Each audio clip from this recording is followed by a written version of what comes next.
Tu disais quoi, Lola, comme métier que tu voudrais faire plus tard? Peut-être hémophilie. C'est quoi comme métier, ça, hémophile? C'est soigner les enfants. Ah, tu soignais les enfants hémophiles? Oui. Ouais, c'est pas mal comme métier. Cette petite voix que vous venez d'entendre, c'est celle de Lola. Elle vient d'avoir 7 ans et est hémophile B sévère. À ses côtés, c'est sa maman, Laetitia. Laetitia connaît bien cette maladie hémorragique héréditaire qu'est l'hémophilie, puisque son frère vivait avec. Et puis elle est également conductrice de la maladie, c'est-à-dire qu'elle peut la transmettre à sa descendance, enfin plus précisément à ses descendants. Tout du moins c'est ce qu'on lui a dit, à savoir que l'hémophilie est une maladie de garçon. Les filles ne seraient donc que conductrices. Ainsi, lorsque Laetitia est enceinte de Lola, aucun diagnostic prénatal ne lui est proposé. Et pourtant, Lola déclare la maladie seulement 10 mois après sa naissance. Depuis, Laetitia se bat pour que l'on aborde davantage le sujet de l'hémophilie chez les femmes. C'est son témoignage et son engagement que je souhaite aujourd'hui partager avec vous. Je suis Charline de La Fontaine et vous écoutez Singularité, un podcast de la communauté Voix des patients qui donne la parole aux personnes vivant avec l'hémophilie ainsi qu'à leurs proches. Dans ce 5e épisode, on parle de maternité et de comment est-ce qu'on devient un parent soignant quand ce n'était pas prévu.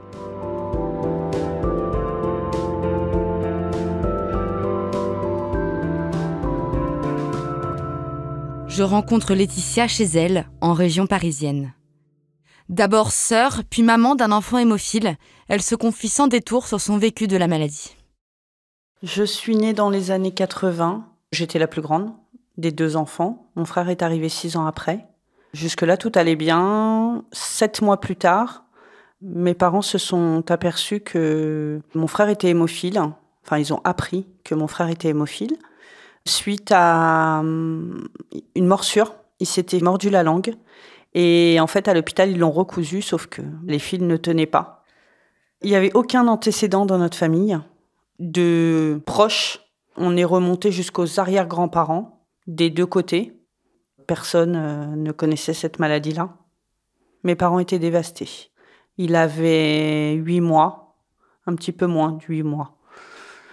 Il était en train de mourir et ils l'ont sauvé. Alors moi, je suis petite, j'ai 6 ans, je vois juste mes parents en train de pleurer. Jamais à la maison parce qu'ils sont tout le temps à l'hôpital. Moi, j'ai été mise un peu à part pendant une assez grande période. Donc, j'ai compris qu'il y avait un truc qui allait pas parce que mon frère était pas là, il était à l'hôpital. Donc, je savais que c'était grave. Ça a duré bien 6 mois. Ensuite, mes parents sont revenus me récupérer chez ma grand-mère. Et donc, c'est là qu'ils m'ont tout expliqué. Que mon frère avait une maladie du sang, qu'il n'était pas comme moi, donc il fallait faire très attention de ne pas le porter, de ne pas le toucher. Donc, il a été vraiment mis dans une bulle. À l'âge de 6 ans, quand on apprend que mon frère est hémophile, donc vu qu'on n'a aucun antécédent de cette maladie dans la famille, on décide de nous tester. Donc mon père, ma mère et moi. Nous, on a les résultats rapidement. Donc mon papa n'a rien. Ma maman est conductrice. Voilà. Ma maman est conductrice et moi aussi. Donc de là, ils ont aussi testé ma grand-mère. Donc ma grand-mère, la maman de ma maman, qui a été testée aussi et qui, elle, n'avait rien. Donc, est-ce que ça venait du papa? Mon grand-père étant décédé en 1980. Avant, il n'y a encore plus personne. C'est là qu'à 6 ans, donc j'apprends que moi aussi j'ai un petit déficit et que lorsque j'aurai des opérations ou plus tard un accouchement, qu'il faudrait que j'ai un protocole bien encadré au cas où il se pourrait que j'ai une hémorragie. Voilà. Donc, il se peut que lorsque j'aurai des enfants, si c'est des garçons, qu'ils soient hémophiles. Donc moi, je reste avec ce petit truc-là dans ma tête, puisqu'à l'époque, je suis petite. Quand j'ai eu 15 ans, on m'a enlevé des dents de sagesse. Donc toujours ce protocole un peu autour de moi, mais jamais rien de bien méchant. Moi, il m'est jamais rien arrivé. Donc du coup, mon frère mis sous cloche, donc petit, a été mis sous cloche jusqu'à l'adolescence. Et à arriver à cette période-là, ça a été un peu la rébellion. Voilà, rébellion de la maladie, je peux rien faire, on est trop sur moi. Donc moi, je vois ça de loin, parce qu'en fait, moi, je suis un peu plus grande que lui, j'ai 6 ans de plus. Donc en fait, je vois que moi, je vis normalement et que lui, il vit pas du tout, en fait. À l'adolescence, rébellion, tout ce qu'il n'avait pas eu le droit de faire ou qu'il n'avait pas le droit de faire, il l'a fait. Donc, que ce soit faire de la moto, faire de la boxe, bien sûr, tout ça en cachette. Ma mère et mon père un peu dévastés de tout ça. Ils se reposaient un peu sur l'hématologue en disant comment on peut faire avec lui pour essayer de... Mais en fait, il l'avait tellement restreint que lui, il n'en pouvait plus. Malheureusement pour lui, à l'âge de 22 ans, donc, il a eu un accident de moto dans lequel il est décédé. Il est resté 7 jours dans le coma, il est décédé. Il est décédé le 22 septembre 2009. Moi, ma vie continue, hein. Ma vie, elle continue. J'ai mon mari. J'ai eu mon premier enfant en 2002.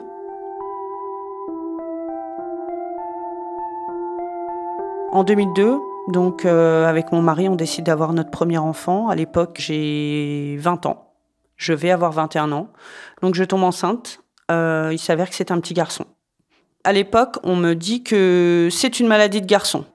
Donc de là, l'hématologue décide de me suivre toute ma grossesse pour voir si déjà tout se déroule correctement pour moi. Et il me demande si je veux faire une amyosynthèse pour savoir si mon enfant, mon bébé, mon garçon, est atteint de l'hémophilie.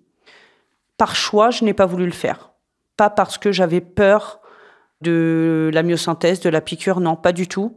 En fait, je voulais pas avoir le choix. Je voulais pas que la maladie m'impose de devoir faire un choix, tout simplement parce que je voulais un enfant et que Lucas, il était là et que malade ou pas malade, c'est mon bébé, donc on assumerait après.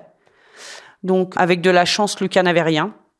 L'accouchement s'est très bien passé. Lucas a été testé de 0 à 2 ans et il est passé au travers. Donc, on était soulagés quelque part, puisque moi, le seul exemple que j'avais eu, c'était mon frère et il n'était pas fameux. Donc, j'avais un peu peur d'avoir le même schéma que mes parents. 3 ans plus tard, j'ai mon deuxième enfant. C'est encore un garçon, donc même protocole que le premier. Ma grossesse se passe bien. On me déclenche l'accouchement.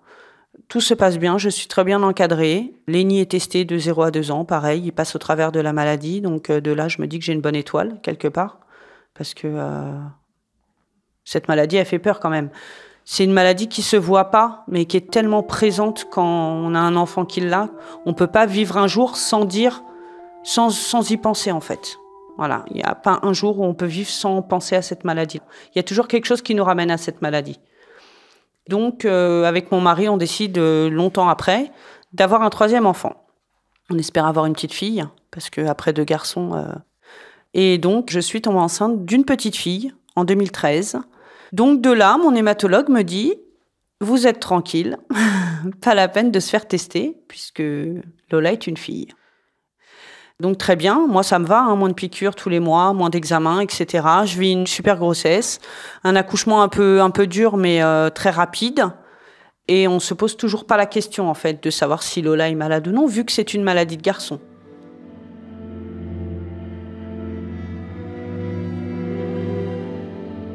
Sauf que ça se passe jamais comme on voudrait que ça se passe.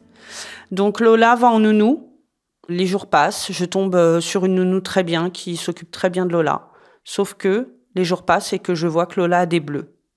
Des bleus bizarres que mes garçons n'ont pas eus. Des bleus que j'avais déjà vus sur mon frère quand il était petit. Mais que j'avais jamais vus sur mes 2 enfants.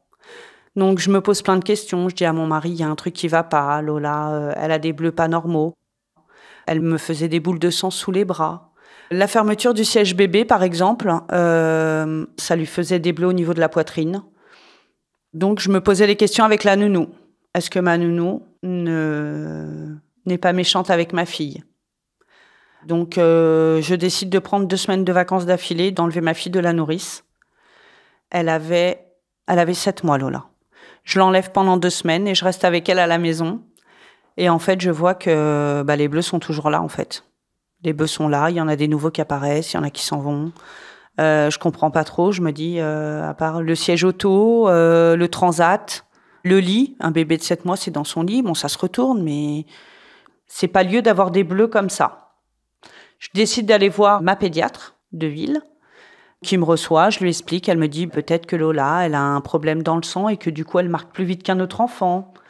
Je lui dis, oui, mais quand même, c'est bizarre... Mais en fait, vu que c'est une fille, on n'en est jamais venu à parler d'hémophilie. J'ai jamais dit que j'étais conductrice à ma pédiatre, puisque on m'avait dit que c'était une maladie de garçon, donc je pensais pas à ça. Les jours passent, je remets ma fille chez la nounou, et en fait, j'en parle avec la nounou. Je lui dis, écoutez, j'ai été sincère avec elle. Je vous ai enlevé ma fille pendant 2 semaines parce qu'elle avait des bleus. Et en fait, je pense qu'il y a peut-être un enfant que vous gardez qui la tape quand vous avez le dos tourné. Ou j'ai pensé à vous aussi. Donc, elle me dit, c'est bien que vous m'en parliez parce que elle voulait faire un rapport à la PMI parce qu'elle pensait que Lola était une enfant battue. Voilà. Donc, de là, je lui ai dit que j'avais été voir des docteurs parce que je pense qu'il y a un problème. Elle a un problème, mais on ne sait pas quoi. Par dépit, j'ai appelé l'hématologue qui me suivait. Donc, je lui explique. Il me dit que c'est pas possible. Il me dit que c'est une maladie de garçon, que Lola, elle peut pas être comme était mon frère, parce que l'hématologue, c'était aussi l'hématologue de mon frère. Donc, il me dit que c'est pas possible tout ça. Donc, bon, on passe à autre chose. Je me dis, on va faire des examens de sang pour voir quel est le problème réellement. Et en fait, avant de faire les examens, Lola, elle se coince le pied dans les barreaux du lit. Une nuit. Sauf que moi, je m'en aperçois pas. Le jour même, je m'en aperçois le lendemain parce qu'elle peut plus poser son pied par terre. Elle a le pied qui est devenu gros, violet au niveau de la cheville. Et en fait, là, je dis, il y a un problème. Je dis à mon mari, on va aller à l'hôpital. Donc, j'appelle l'hématologue et je lui dis que je viens le voir ce matin, même sans rendez-vous. J'attendrai le temps qu'il faut, mais je veux qu'il voie ma fille. J'arrive à l'hôpital, donc il voit Lola. Effectivement, il me dit, elle a un problème de sang, effectivement. Mais il me dit, de là à parler d'hémophilie, il a commencé à me parler de la maladie de Willebrand, de maladies qui tournent autour de l'hémophilie, mais pas l'hémophilie. Donc je demande à faire un test. Je partirai pas de l'hôpital sans que Lola ait fait son test, parce que je veux être sûre qu'on écarte ce problème-là. Et du coup, on fait le test le jour même. Et donc, il me dit, on aura les résultats demain matin. De là, les prochaines 24 heures sont hyper compliquées pour nous, parce qu'on attend ce résultat. Au fond de moi, je sais que c'est ça. Je sais qu'elle a ça. Mon mari me dit, mais non, il te dit que c'est pas possible. C'est des docteurs. Je dis, oui, mais quand on est maman, on sent quand il y a un problème avec nos enfants. Moi, j'avais vu de loin mon petit frère. Les bleus, toutes ces marques que laisse l'hémophilie sur un enfant. Et en fait, je les revoyais sur ma fille. Donc, c'était obligatoire qu'il y ait quelque chose. Le lendemain matin, le médecin m'appelle, je suis au travail. Donc, il me dit, il faut vraiment qu'on se voit maintenant. J'ai eu les résultats et vous aviez raison. Lola, elle est hémophile. Et il me dit, j'ai eu les résultats hier soir. Donc, de là, ils m'ont convoqué 2 heures après avec mon mari. Donc, on quitte tous les deux nos travails respectifs. On se rejoint à l'hôpital. On récupère notre fille chez la nounou en passant et on prend Lola pour aller à l'hôpital. Parce que via donc sa cheville qu'elle avait coincée dans les barreaux du lit, elle s'était fait une hémarthrose. De là, nous, on est bien encadrés à l'hôpital. Les médecins nous reçoivent. Ils nous expliquent un peu comment ça va se dérouler pour Lola. Le plus urgent, c'était de traiter son hémarthrose. Parce qu'il faut savoir qu'une hémarthrose, ça laisse des traces sur les os. Donc pour éviter tout ça, il faut traiter au plus vite.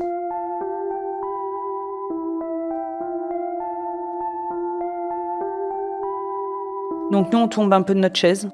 Même si au fond de moi, je savais que Lola avait quelque chose, j'espérais vraiment que ce soit pas ça, parce que je revois toute mon enfance défiler en me disant comment je vais faire avec Lola, mes parents ils faisaient ça, est-ce que je dois faire pareil ? Est-ce que je vais reproduire le même schéma ? Mon frère était malheureux, je voulais pas que ma fille soit malheureuse. C'était un peu compliqué pour nous. On a été très bien entourés.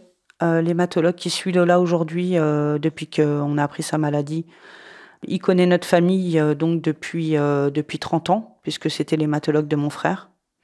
Il me connaît moi, et du coup nous a très bien entourés. On pouvait le joindre 24 heures sur 24, 7 jours sur 7. C'est lui qui a découvert la maladie de mon frère. Donc depuis, ça a été notre hématologue référent. Donc dès qu'on avait des questions, on se référait à lui directement. Et donc il a suivi mon frère, donc il a fait les tests sur mes parents, sur moi quand j'étais plus petite. Il m'a suivi mes grossesses et aujourd'hui c'est l'hématologue de ma fille.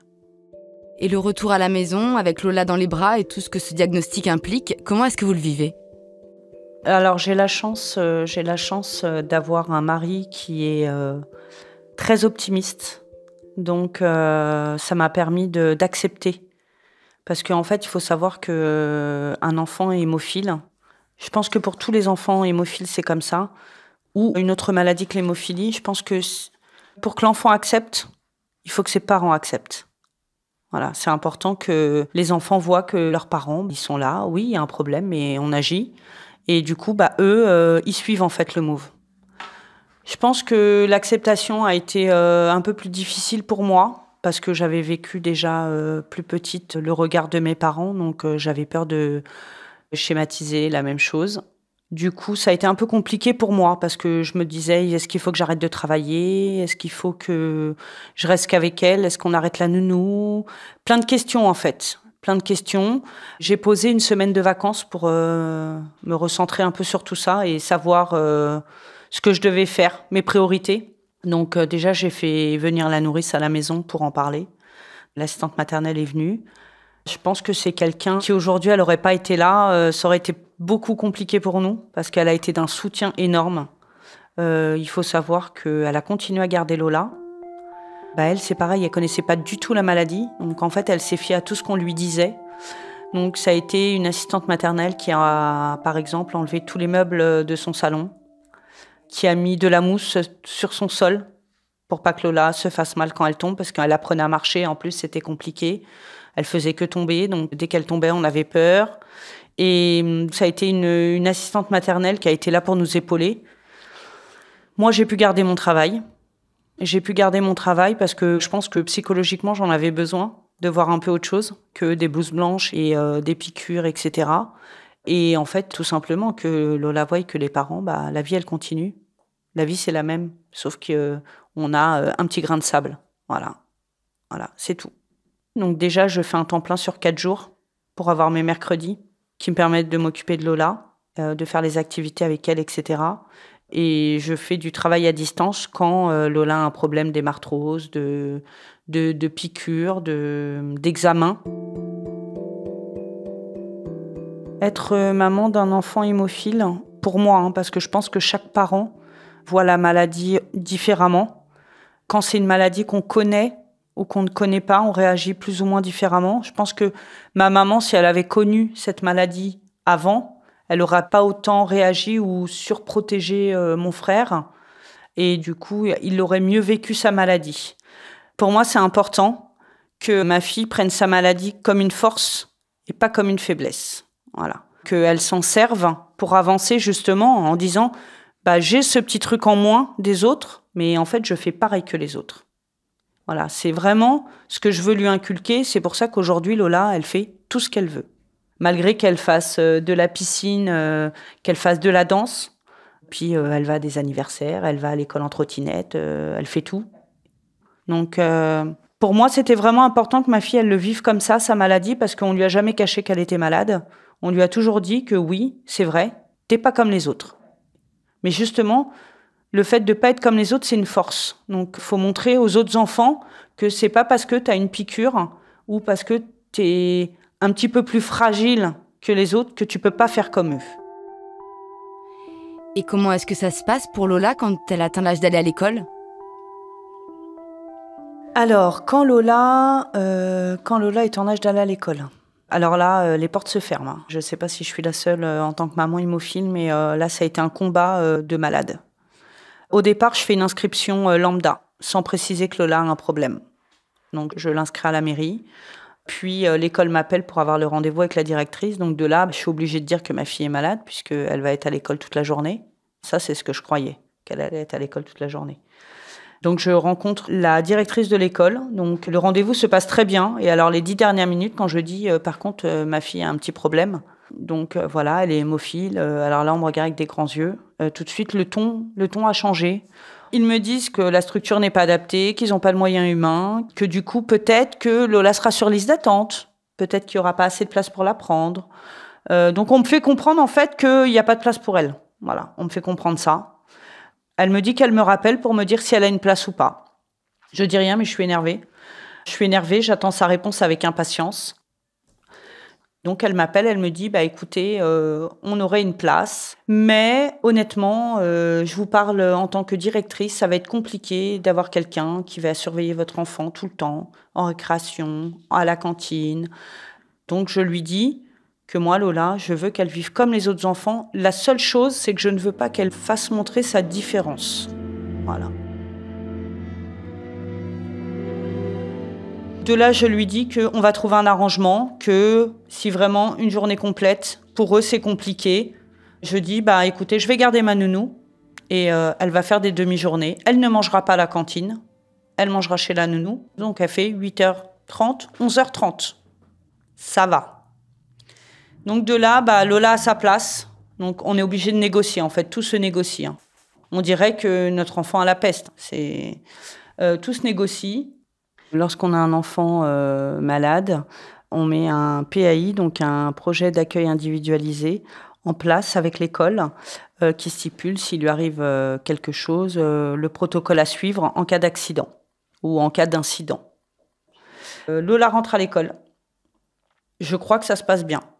En fait, ça dure septembre, octobre, novembre, décembre, janvier, février. Donc les 6 premiers mois. Moi, je crois que ça se passe bien. De temps en temps, j'appelle à l'école, on me dit non, tout va bien. Bon, c'est sûr, au début, la mise en place, c'est simple, elle était 3 heures à l'école, on m'appelait 15 fois dans la matinée. Oui, alors elle a touché à ça, par contre, elle a trop serré, ou il y a un camarade qui lui a tenu le bras, enfin, c'était un peu du tout et n'importe quoi.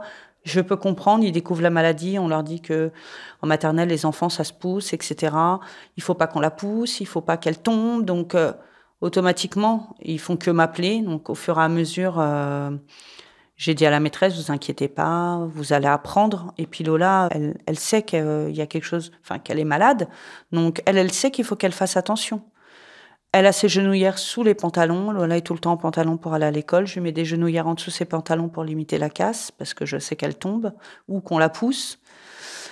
Et en fin de compte, arrivé en février, Lola ne veut plus aller à l'école.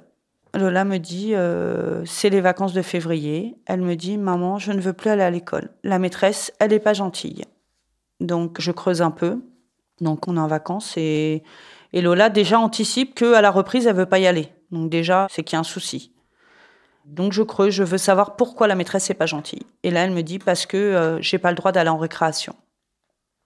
Comment ça, tu n'as pas le droit d'aller en récréation? Et en fait, elle me dit qu'elle n'a jamais été en récréation. Donc, j'ai qu'une hâte, c'est de rentrer à Paris, que l'école reprenne. L'école reprend, donc bien sûr, ce matin-là, à 8h20, je suis devant l'école.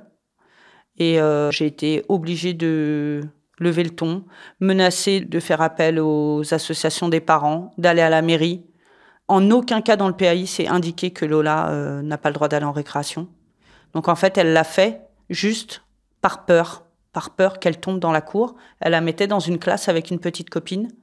Et en fait, elle avait le droit que de jouer à la dinette, au truc assis, sans toucher à rien, sans bouger. Et donc, ça a été compliqué. Ça a été compliqué parce que j'ai dû menacer la directrice, qui était sa maîtresse, de devoir la dénoncer, en fait.